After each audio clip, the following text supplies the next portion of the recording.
Hey everybody, let's do some show recs based on literary genres. Hey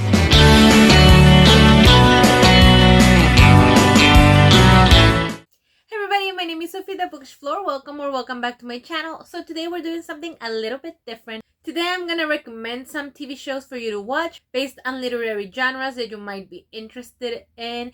I decided to do this video because last weekend I was gonna do a different video where I was gonna go ahead and read 3 books for a new series that I'm starting here with you guys. But we were on a staycation, and instead of doing that, I remember that I used to watch Revenge religiously, and I said, hey, I want to watch it again. And I was hooked from the beginning, and I haven't stopped watching it since. So I decided, like, if you guys like a certain genre of book and maybe you want to break or you want to do something different or you're on a staycation and you really just want to relax and binge something, that this is a great way of watching great storytelling and also still fulfilling that genre that you might like. So why don't we just go ahead and get started with that one. So if you like murder mystery and thrillers, this is definitely the show for you. If you don't know what this show is about, this is a show about a girl named Amanda Clark who is on the path of revenge to avenge her father, who was falsely accused of a crime and ended up going to prison. She ended up going into the foster system. Her whole world was turned upside down, and her dad ended up passing away in jail. And so now she's all grown up. She's going back to the Hamptons where it all started and seeking revenge of all the people who framed her father and ruined her life. This show aired on ABC in the early 2010s, and this show lasted for 4 seasons. So all of the shows that I'm gonna recommend to you guys today are already done, so that you can just go ahead and binge watch if you like, and you don't have to wait a year or 2 years for next season. And most of these I'm gonna recommend are shows that already aired either on regular cable TV, which is 24 episodes, or the ones that you can stream now but are already done. Like I said, Revenge is only 4 seasons, but because this aired on ABC, it is a 24 episode season. Now, if you think that's not a lot because it's only 4 seasons and maybe there's not a lot of storyline there, 4 seasons of 24 episodes is like 8 to 12 seasons of TV now, or what you stream shows, or what a storyline of a show that you're streaming now would be. Because 24 episodes, you had to be so creative and you have to keep changing the storyline for people not to get bored with. You also have the rhythm is a little bit, the pacing is a little bit different in some aspects. It's a little bit slower. You have more time to develop a storyline. It could be like a whole half of a season to develop certain storylines, but then you have like individual like plot sidelines that are a little bit shorter, and like I said, feel like a full season that is finished. And because this show kinda is also, it's also based in the summer. In 1 year you go from summer to fall, you go through all the seasons of the year, and it actually feels like a full season of a TV show that you would see now. So buckle up and enjoy Revenge, because even though it's only 4 seasons, like I said, it's 24 episodes and a lot happened. So like I said, if you're a fan of mystery thrillers and murder mysteries, Revenge is definitely for you. Okay, the next one that I'm gonna recommend for you is a fun one. If you like lit fic, okay, the next one that I'm gonna recommend for you guys, it's sort of an obscure one. Not a lot of people have seen it, and not a lot of people talk about it. I think it's a quirky, fun, introspective. That's why I thought of putting it in litfic. You might watch it and think something else. I honestly, it's been years since I've watched it, but when thinking about litfic, this is the one that it kind of popped into my head. This is Enlightened with Laura Dern. So this is a show about a woman who works in an office, and she really just has a breakdown one day, and she kind of has like a rage episode, and she has to go into anger management. And when she comes back, she's all enlightened, and now she's a completely different person, and she's trying to apply all those tools that she has learned in anger management to her life and to her work and to her office space. But the world is still just crazy and annoying as ever, and she's trying to be like this zen person that is not gonna be bothered. So it makes for a really funny but also introspective, but also like you understand if she wants to go crazy, but also you understand that it's not appropriate to do that. So you're sometimes on her side, sometimes you want her to go nuts, sometimes like you're like, okay, maybe not. So I think this is a really fun, like I keep saying fun show because I remember having a really good time with it, but I think again it's also very introspective and you can get a lot from it, and I think Litfic does that a lot. It has these strange quirky storylines that always kind of makes you think, and I think Enlightened is one of those shows. This show I think only has like a few seasons, two, maybe three or four. Like I said, I haven't seen it in a while, so I think maybe that's a show that I would be interested in rewatching. I think it aired on HBO. Um, so yeah, that would be a fun one. And again, a show that maybe not a lot of people have talked about. Okay, another show from ABC that you can find now on Hulu, Disney Plus, all that, is Once Upon a Time. So if you're a fan of fantasy and just plain fantasy, if you're a fan of storytelling, fantasy, fairy tales, retelling, Once Upon a Time would be a great show for you. I know that a lot of people kind of lost faith in the show after season 4. I honestly love the whole show. Even season 7, which was a totally different thing, could have been a reboot. But I really like the whole show, again, because it's a regular TV show that it's on cable TV that has to have 24 episodes. They go bananas. They also do the whole thing of splitting the seasons into like 2 parts. So again, each part could be a season. If this was like only on streaming, each part would be a full season. So it could be maybe 14 seasons of this show. So that's why it feels long. But when you were watching it week by week and you knew the whole year-round season that you used to watch on TV, it didn't feel long. So this is about Snow White. This is a world in which the evil queen from Snow White kind of wins. She puts a curse and brings everyone into the real world, and she puts sort of like, and they all have amnesia. They don't remember who they are, their real names. They just think they live in our real world with different names. They don't remember who they used to be. And Prince Charming and Snow White, they don't remember each other. And the evil queen is the mayor of this town. They had a baby, Snow White and Prince Charming. They had to send the baby away via magical portal into the real world, and that baby grew up in foster care, and that baby is supposed to be the savior of them all.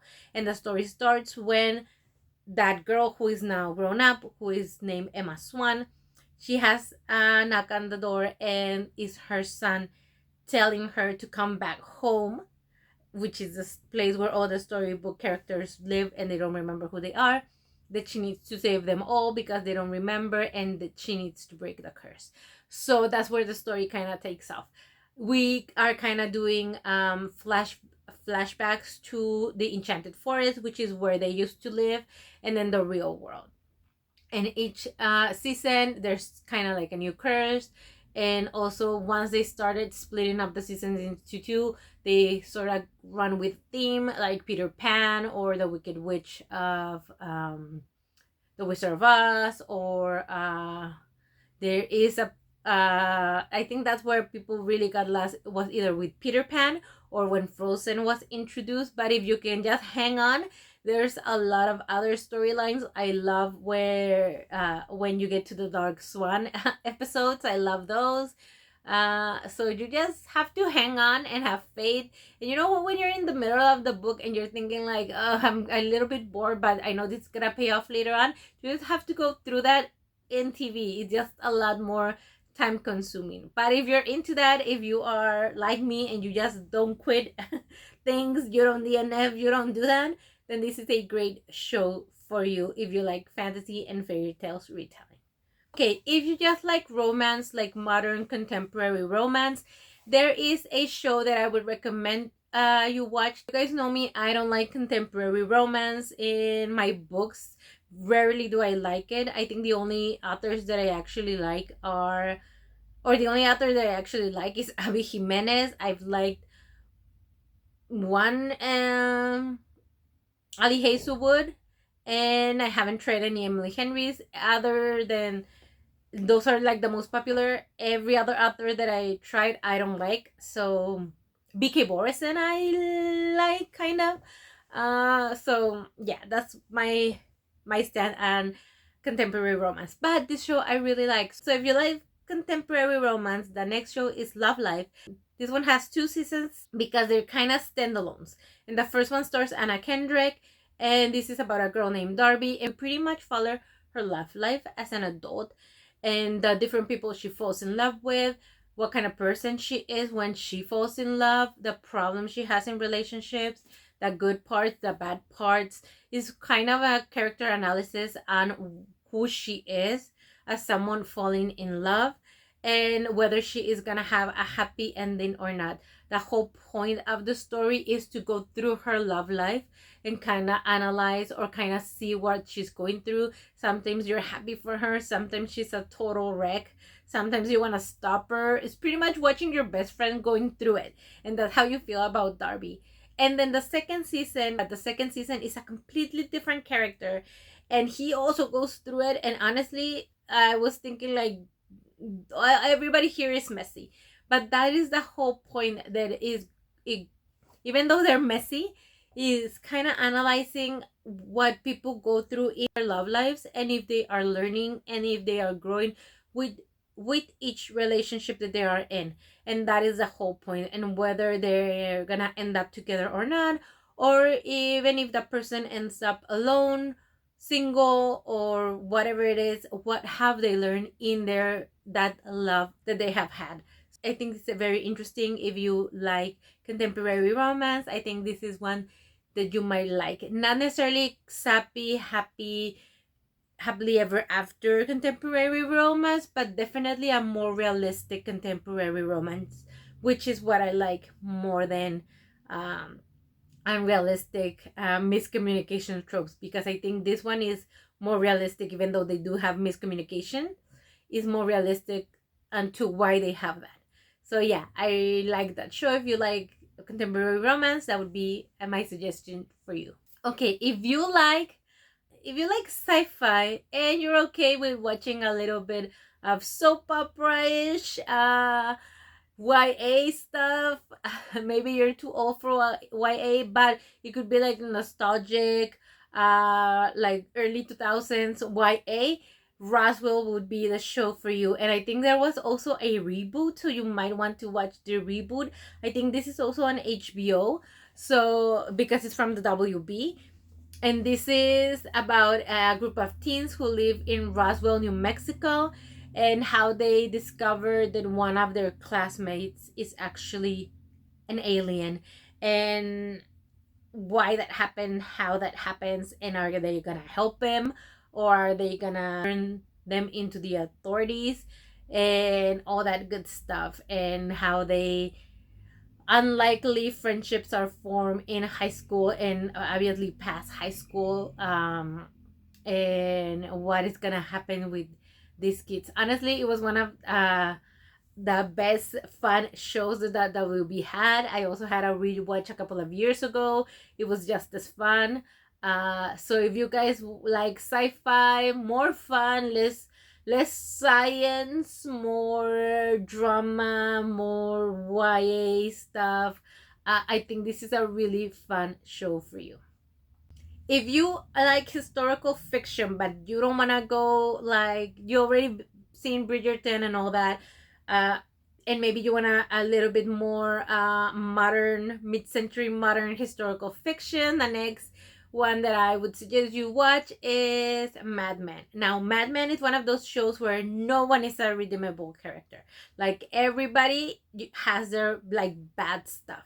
Everybody's out for their own benefits, or and I mean that's the point of the show. Every single character has something bad about them, and every single character has something that they're gonna destroy, something that they're gonna jeopardize in order for them to come up in life, socially, economically, whatever it is. And it all starts with Don Draper, who is the main character of this show. This is a man who went to serve in the Korean War, I believe, and then when he came back, he changed his identity, and then started as an executive in advertising in Manhattan, and just became one of the top advertisement in New York, and that's why it's called Mad Men. And yeah, the fashion is great, all that is great. Like when if you like historical fiction, for that that is great. Again, no redeemable qualities on any of the characters, but that is why it's fun. You see them make mistake after mistake after mistake, and you're thinking like, when are they gonna learn? And nobody learns. Yeah, even the kids on this show grow up and they're horrible. So yeah, it's just one of those shows. But it's still fun, and if you like mid-century historical fiction, if you don't want to go like all the way to like very like 100 years or more. I know we've seen a lot of like uh Game of Thrones or medieval, or I know Game of Thrones is not historical fiction, but like medieval times or Regency times or shows like that. If you want to do maybe a little bit more modern times, I think that would be like a great show for you to watch. Yeah, and I think those are all of the shows that I want to recommend for you guys to watch. I've seen them all of them are done. Let me know if you like this. Let me know if you want me to recommend more shows for you. I really love TV. I have watched a lot of shows. So if you want me to sort of recommend shows based on that genre that you like, let me know. Even if it's one that I already recommend, there's still a lot of shows that I would like to recommend, but I already said that genre. So just put them on the comments if you want me to recommend another show, and maybe I do a round 2 of this book genre to TV show recommendations. Thank you so much for watching. Remember to like, subscribe, hype, ring that bell, share, comment, do all those things. If you don't know what to comment and you are not looking for recommendations, just go ahead and put like a little TV and a little book on the comments. That helps me out. It tells YouTube that you like the content that I'm doing, and again, it helps me out a lot. Thank you so much, everyone. Remember to keep reading and keep blooming, and I'll see you on the next one. Bye.